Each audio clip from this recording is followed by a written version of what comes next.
जय हिंद दोस्तों, मैं उपेंद्र कुमार आप सभी का स्वागत करता हूं। आप सभी का अपना चैनल यूके ट्यूटोरियल में। और आज हम लोग सामाजिक एवं धार्मिक सुधार आंदोलन से संबंधित महत्वपूर्ण प्रश्नों को देखेंगे और ये सारे प्रश्न किसी न किसी एग्जाम में पूछे हुए हैं। तो पहला प्रश्न यह है दोस्तों कि निम्न में से किस वर्ग को सर्वप्रथम पश्चिमी सभ्यता ने प्रभावित किया। तो कौन सा वर्ग है जिसे पश्चिमी सभ्यता ने प्रभावित किया, तो इसका सही आंसर हो जाएगा शिक्षित हिंदू मध्यम वर्ग को। इसका आंसर सी राइट हो जाएगा। यहाँ पर देखिए दोस्तों, तो शिक्षित हिंदू जो मध्यम वर्ग थे वो सर्वप्रथम पश्चिमी सभ्यता ने प्रभावित किया था।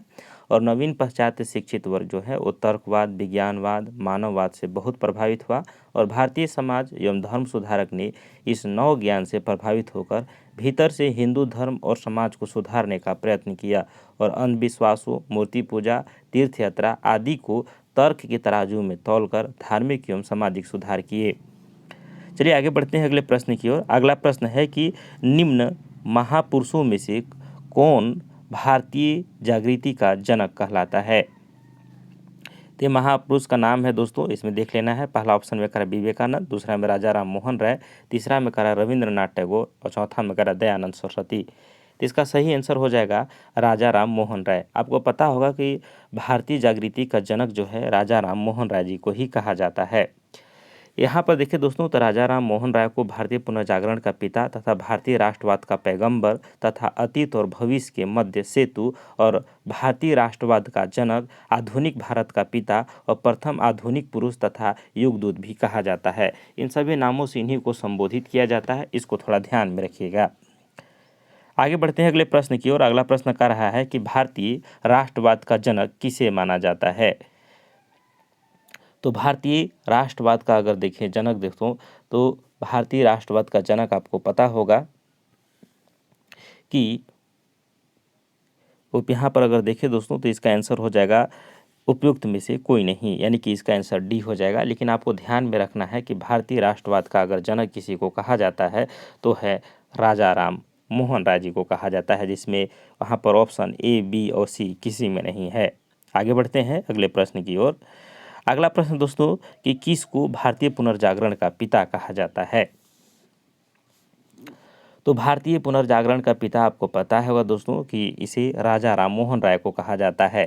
तो इसका आंसर ए राइट हो जाएगा। एक बार फिर से मैं रिपीट कर दे रहा हूँ कि भारतीय पुनर्जागरण का पिता, भारतीय राष्ट्रवाद का पैगंबर, अतीत और भविष्य के मध्य सेतु और भारतीय राष्ट्रवाद का जनक, आधुनिक भारत का पिता, प्रथम आधुनिक पुरुष तथा युगदूत राजा राम मोहन राय जी को ही कहा जाता है। तो इससे संबंधित अगर घुमा फिरा के जितना भी प्रश्न आए उसको आप बना सकते हैं। चलिए आगे बढ़ते हैं दोस्तों। अगला प्रश्न है कि भारत में पुनर्जागरण आंदोलन का अग्रणी दूत था। तो भारत में पुनर्जागरण आंदोलन का अग्रणी दूत हो जाएंगे आपका राम मोहन राय। तो आपको पता होगा कि इनका नाम राम मोहन राय था, जिसमें अकबर द्वितीय नाम जो थे, अकबर द्वितीय जो बादशाह थे उस समय इनको राजा की उपाधि दे करके इंग्लैंड भेजे थे। तो तब से इनको राजा राम मोहन राय कहा गया। लेकिन उससे पहले इसे राम मोहन राय कहा जाता है, जो पुनर्जागरण आंदोलन का अग्रणी नेता माना जाता है। तो इसका आंसर डी सही हो जाएगा। आगे बढ़ते हैं कि भारतीय राष्ट्रवाद का पैगंबर किसे माना जाता है। तो भारतीय राष्ट्रवाद का पैगंबर माना जाता है, यहाँ पर सही आंसर हो जाएगा राम मोहन राय जी को। आंसर यहाँ पर भी सही हो जाएगा राम मोहन राय। अगला प्रश्न दोस्तों कि राजा राम मोहन राय द्वारा स्थापित प्रथम संस्था थी। क्वेश्चन है दोस्तों कि राजा राम मोहन राय द्वारा स्थापित प्रथम संस्था थी। तो राजा राम मोहन द्वारा स्थापित प्रथम संस्था थी दोस्तों आत्मीय सभा। यहाँ पर इसका आंसर बी सही हो जाएगा।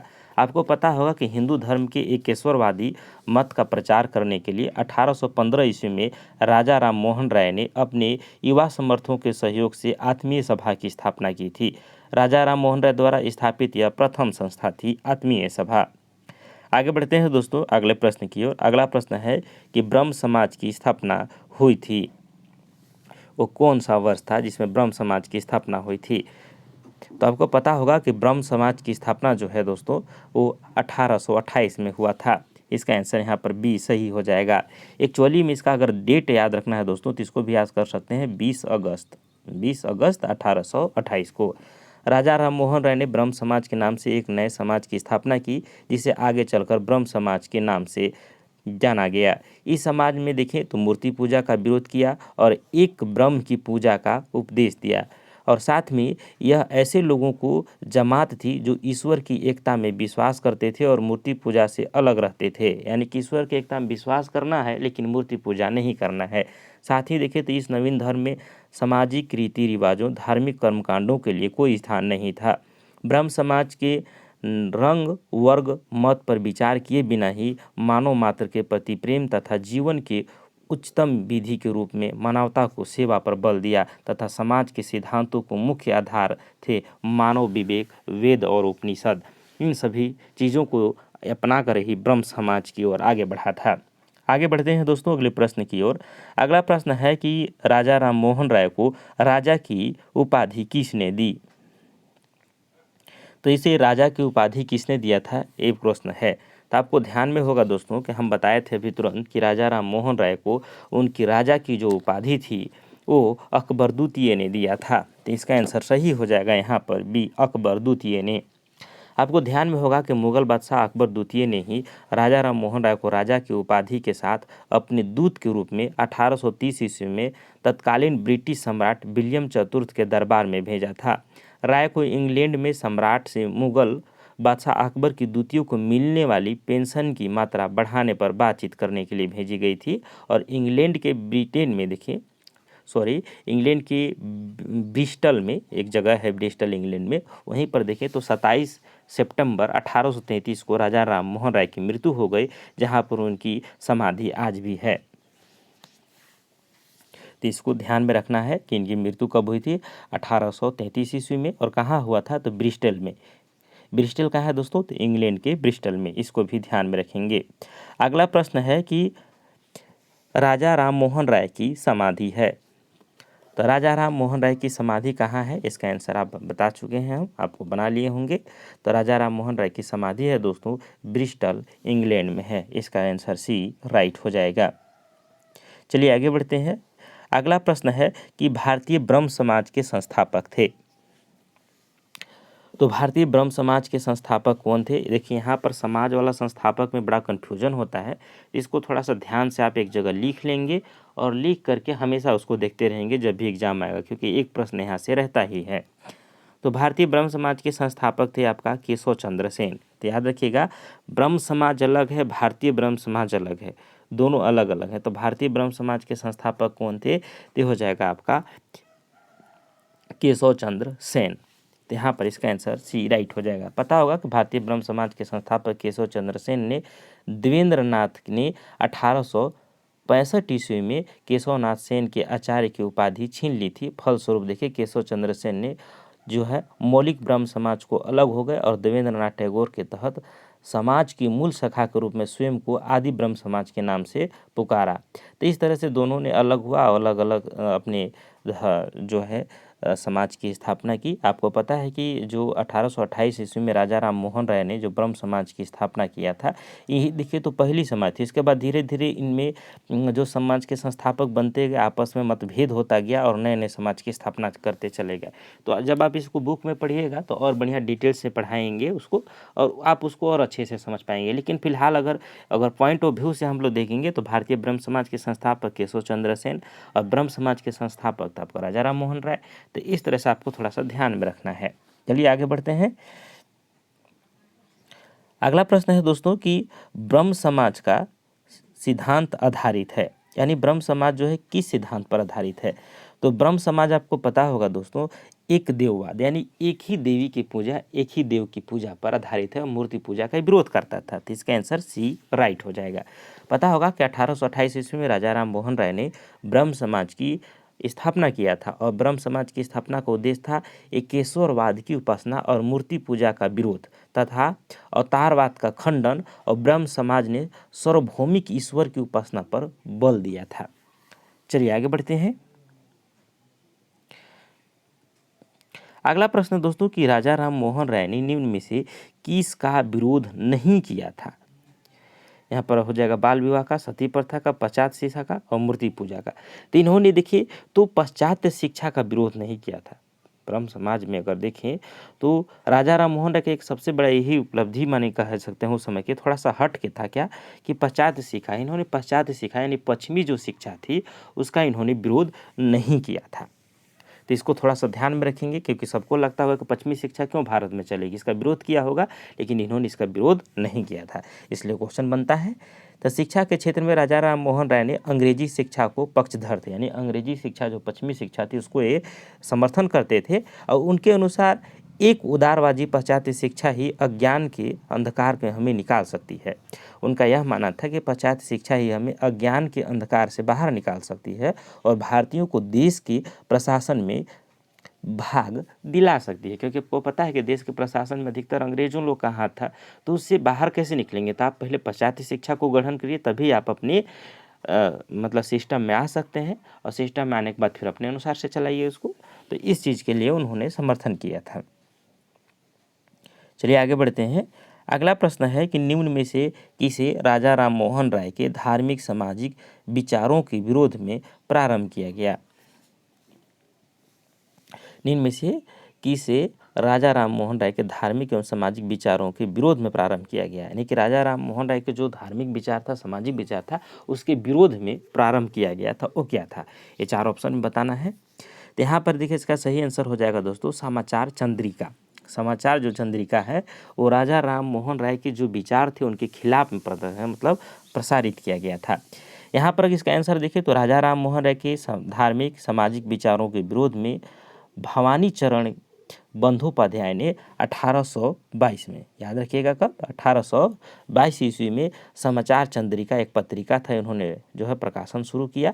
इससे पूर्व में देखें तो संवाद कुमुनी के संवादक थे। इससे पूर्व में जो ये भवानी चरण जो बंदोपाध्याय थे ये संवाद कुमुनी के संपादक थे। आगे बढ़ते हैं अगले प्रश्न की ओर। अगला प्रश्न दोस्तों 15 नंबर प्रश्न, 19वीं शताब्दी के उत्तरार्ध में नव हिंदूवाद के सर्वश्रेष्ठ प्रतिनिधि थे। 19वीं शताब्दी में उसके उत्तरार्ध में मतलब अंतिम दशक में 19वीं शताब्दी के नव हिंदूवाद के सर्वश्रेष्ठ प्रतिनिधित्व कौन थे। तो यहाँ पर देखो आपको दोस्तों तो ध्यान में होगा कि उसमें सबसे सर्वश्रेष्ठ प्रतिनिधित्व करने वाले हिंदू के वो थे स्वामी विवेकानंद। तो इसका आंसर यहाँ पर बी राइट हो जाएगा। आपको पता होगा कि रामकृष्ण परमहंस की शिक्षाओं की व्यवस्था को साकार करने का श्रेय जो है वो स्वामी विवेकानंद को है। और इन्होंने देखे दोस्तों तो उसमें शिक्षा का साधारण भाषा में वर्णन किया, और स्वामी विवेकानंद ने इस नवीन हिंदू धर्म के प्रचारण के रूप में उभरे, यानी कि इसका प्रचार करने के रूप में उन्होंने उभरा। आपको पता होगा कि 1893 में, जो बहुत इंपॉर्टेंट है और सबसे ज़्यादा पूछा जाता है, 1893 ईस्वी में वे शिकागो गए थे, जहाँ पर उन्होंने वर्ल्ड जो पार्लियामेंट ऑफ रिलीजन यानी विश्व धर्म संसद में अपना सुप्रसिद्ध भाषण दिया था। और इस भाषण में उन्होंने पश्चिमी संसार के सामने पहली बार भारत की संस्कृति के महत्व को प्रभावशाली तरीके से उन्होंने पेश किया, प्रस्तुत किया। और 19वीं शताब्दी के देखें उत्तरार्ध में तो स्वामी विवेकानंद ने नव हिंदूवाद के सर्वश्रेष्ठ प्रतिनिधि बन के उभरे थे। आगे बढ़ते हैं अगले प्रश्न की ओर। अगला प्रश्न है कि विवेकानंद ने शिकागो में आयोजित पार्लियामेंट ऑफ वर्ल्ड रिलीजन में भाग लिया। ये कब भाग लिया था, तो बहुत इंपॉर्टेंट है दोस्तों। ये कहाँ हुआ था, तो शिकागो में हुआ था। और कब हुआ था, तो 1893 में, जिसमें अपने भारत देश की गाथा और हिंदू के राष्ट्र के बारे में, गाथा के बारे में इन्होंने सबसे पहले जिक्र किया था, और इनका बहुत वहाँ मान सम्मान मिला था। इसलिए ये बहुत इंपॉर्टेंट है। तय हो जाएगा 1893 ईस्वी में हुआ था शिकागो में। चलिए आगे बढ़ते हैं। विश्व धर्म संसद सम्मेलन। अगला प्रश्न है कि वर्ष 1893 में शिकागो में आयोजित अंतर्राष्ट्रीय धर्मों की संसद से किसका नाम जुड़ा है। तो किसका नाम जुड़ा हुआ है दोस्तों, इंपॉर्टेंट है। तो नाम जुड़ा हो जाएगा स्वामी विवेकानंद जी का नाम जुड़ा हुआ है। तो यहाँ पर इसका आंसर सी जो है वो सही हो जाएगा कि स्वामी विवेकानंद का नाम 1893 में शिकागो में आयोजित अंतर्राष्ट्रीय धर्मों की संसद के जुड़ा हुआ है। अगला प्रश्न दोस्तों कि व्यवहारिक वेदांत के प्रतिपादक कौन है। ये देखिए CGPSC में प्रश्न पूछा गया है कि व्यवहारिक वेदांत के प्रतिपादक कौन है। तो व्यवहारिक वेदांत के प्रतिपादक अगर देखें तो हो जाएंगे विवेकानंद जी हैं। इसका आंसर डी राइट हो जाएगा। क्या होता है व्यवहारिक वेदांत, इसको भी समझिए। व्यवहारिक वेदांत के प्रतिपादक स्वामी विवेकानंद थे, जिन्होंने विवेकानंद के अनुसार एक धर्म के रूप में वेदांत को गहन रूप में व्यवहारिक होना चाहिए, ताकि हम अपने जीवन की प्रत्येक भाव में इसका पालन करने में सक्षम हो सके। विवेकानंद ने व्यवहारिक वेदांत पर सर्वप्रथम अपना भाषण देखें तो 10 नवंबर 1896 को लंदन में दिया था। आगे बढ़ते हैं दोस्तों। अगला प्रश्न है कि इनमें से किस प्रख्यात समाज सुधारक ने ज्ञान योग, कर्मयोग तथा राजयोग नामक पुस्तक लिखी। बहुत इंपॉर्टेंट है कि किस समाज सुधारक ने ज्ञान योग, कर्मयोग तथा राजयोग नामक पुस्तक लिखी। तो लिखने वाले व्यक्ति हैं स्वामी विवेकानंद जी। इसका आंसर ए हो जाएगा। स्वामी विवेकानंद ने ज्ञान योग, कर्मयोग तथा राजयोग नामक पुस्तक लिखी और 1893 में शिकागो में गए, जहां उन्हें वर्ल्ड पार्लियामेंट ऑफ रिलीजन यानी विश्व धर्म संसद में अपना सुप्रसिद्ध भाषण दिया और 1897 ईस्वी में उन्होंने रामकृष्ण मिशन की स्थापना की थी। चलिए आगे बढ़ते हैं अगले प्रश्न की ओर। अगला प्रश्न है कि रामकृष्ण मिशन की स्थापना किसने की थी। तो रामकृष्ण मिशन की स्थापना अगर देखें तो बहुत इंपॉर्टेंट, बहुत ही ज़्यादा, तो इसका आंसर हो जाएगा यहाँ पर स्वामी विवेकानंद ने की थी। तो इसको ध्यान में रखिएगा, रामकृष्ण मिशन की स्थापना किसने की थी, तो स्वामी विवेकानंद ने की थी। कब किया था दोस्तों, तो ये भी इम्पोर्टेंट है, इसको भी थोड़ा सा ध्यान रखिएगा। 1897 में किया था। चलिए अगला प्रश्न है क्या, स्वामी विवेकानंद ने रामकृष्ण मिशन की स्थापना किस वर्ष की। तो स्वामी विवेकानंद ने रामकृष्ण मिशन की स्थापना अगर देखें दोस्तों तो इसका हो जाएगा 1897 में की। डी आंसर राइट हो जाएगा। अगला प्रश्न दोस्तों कि शारदा मणि कौन थी। तो शारदा मणि आपको पता होगा कि कौन थी, तो ये हो जाएंगे। इसका आंसर चलिए आप लोग देख लीजिए, मैं बता रहा हूँ। तो शारदा मणि जो थी वो रामकृष्ण परमहंस की पत्नी थी। बहुत इंपॉर्टेंट है, रामकृष्ण परमहंस उनकी पत्नी थी। अब पता है रामकृष्ण परमहंस कौन थे गुरु थे विवेकानंद जी की, तो इसके बारे में आप लोग जानते होंगे। तो यहाँ पर थोड़ा सा इसको देख लेते हैं कि शारदा मणि जो है, जो इसका नाम था शारदा मणि मुखोपाध्याय, जिन्होंने शारदा देवी के नाम से जाना जाता है। इनका विवाह 23 वर्ष में रामकृष्ण परमहंस से 5 वर्ष की उम्र में ही 1859 ईस्वी में हो चुका था। चलिए आगे बढ़ते हैं। अगला प्रश्न है कि ब्रिटिश सम्राट पूरी तरह से सड़ चुका है, हर तरह से भ्रष्ट, अत्याचारी व हीन है, यह कथन किसके द्वारा किया गया था। ब्रिटिश साम्राज्य पूरी तरह से सड़ चुका है, हर तरह से भ्रष्ट, अत्याचारी व हीन है, यह कथन किसके द्वारा किया गया था। तो यह कथन अगर देखें दोस्तों तो कहा गया था सिस्टर निवेदिता के द्वारा कहा गया था। ये भी बहुत इंपॉर्टेंट है, सिस्टर निवेदिता। ये MPPS में क्वेश्चन पूछा है, मध्य प्रदेश लोक सेवा आयोग के द्वारा प्रश्न पूछा गया है। यहाँ पर देखिए दोस्तों, तो इसमें व्याख्या देख सकते हैं थोड़ा सा कि सिस्टर निवेदिता जो था वो विवेकानंद की शिष्या थी और उन्होंने ब्रिटिश साम्राज्य की पूरी तरह से भ्रष्ट, अत्याचारी व हीन कहा था। अगला प्रश्न है कि दयानंद सरस्वती द्वारा स्थापित है। तो दयानंद सरस्वती द्वारा देखिए यहाँ पर समाज का नाम दिया हुआ है, कौन से समाज स्थापित किया गया था, बहुत इंपॉर्टेंट है। तो दयानंद सरस्वती के द्वारा देखें तो आर्य समाज की स्थापना किया गया था। तो इसका आंसर यहाँ पर बी सही हो जाएगा। अब देखिए दोस्तों, आप लोग जानते होंगे दयानंद सरस्वती, जिसका नाम देखें तो मूल शंकर भी कहते हैं। दयानंद सरस्वती को मूल शंकर, जिन्होंने अप्रैल 1875 ईस्वी में मुंबई में आर्य समाज की स्थापना की, जिसका मुख्य उद्देश्य था प्राचीन वैदिक धर्म की शुद्धि रूप से पुनः स्थापित करना चाहते थे। और आर्य समाज आंदोलन का देखिए तो प्रसार प्रायः पाश्चात्य प्रभावों के प्रतिक्रिया के रूप में हुआ था, यानी पश्चिमी सभ्यता के प्रतिक्रिया के रूप में इसे प्रचार किया गया था। और 1877 ईस्वी में आर्य समाज का मुख्यालय जो है लाहौर में स्थापित किया गया, जो बहुत इंपॉर्टेंट है, याद रखिएगा। इसका मुख्यालय जो है 1877 ईस्वी में कहाँ ले गया, लाहौर ले गया गया, जिसके उपरांत देखिए आर्य समाज का अधिक प्रचार हुआ था। चलिए आगे बढ़ते हैं अगले प्रश्न की ओर। अगला प्रश्न है दोस्तों कि आर्य समाज की स्थापना का वर्ष है, यानी कि आर्य समाज की स्थापना कब हुआ था। तभी बताए तुरंत आप बना सकते हैं इसको। तो आर्य समाज की स्थापना जो है वो दोस्तों 1875 में हुआ था। कहाँ हुआ था दोस्तों, तो ये भी इम्पोर्टेंट है, ध्यान में रखिएगा कि आर्य समाज की जो स्थापना हुआ था वो 1875 में मुंबई में हुआ था। आगे बढ़ते हैं दोस्तों अगले प्रश्न की ओर। अगला प्रश्न है कि वेदों के पुनरुत्थान का श्रेय किसे है। तो वेदों के पुनरुत्थान का श्रेय देखिए तो ये बहुत आसान है कि स्वामी दयानंद सरस्वती का है, जिन्होंने कहा था कि वेदों की ओर लौट चलो। तो इसका आंसर हम लोग समझ गए होंगे कि दयानंद सरस्वती जिन्होंने कहा था कि वेदों की ओर लौट चलो, यानी कि वेदों को पुनरुत्थान का श्रेय इन्हीं को है। इन्होंने देखिए दोस्तों आर्य समाज की स्थापना स्वामी दयानंद सरस्वती शुद्ध वैदिक परंपरा में विश्वास करते थे और उन्होंने वेदों की ओर लौटो तथा नारा दिया और साथ में ही उत्तर वैदिक काल से आज तक सभी अन्य मतों का उन्होंने पाखंड झूठे धर्म की संज्ञा दी और 1867 ईस्वी में उन्होंने झूठे धर्मों का खंडन करने के लिए पाखंडी पताका, याद रखिएगा, पाखंडी पताका लहराई, जिसमें स्वामी दयानंद सरस्वती वेदों को भारत के आधार पर स्तंभ के रूप में देखते थे। उनका विश्वास था कि हिंदू धर्म की ओर वेद जिस प्रकार भारत का पुरातन समाज टिका था, शाश्वत अपरिवर्तनीय तथा धर्मातीत था, देवित था, इसलिए उन्होंने वेदों की ओर लौट चलो तथा वेदों की समस्त ज्ञान का स्रोत माना और उन्होंने नारा दिया कि स्वामी दयानंद ने अपने धार्मिक सुधार प्रयासों के कारण भारत का मार्टिन लूथर किंग के नाम से भी जाना जाता है।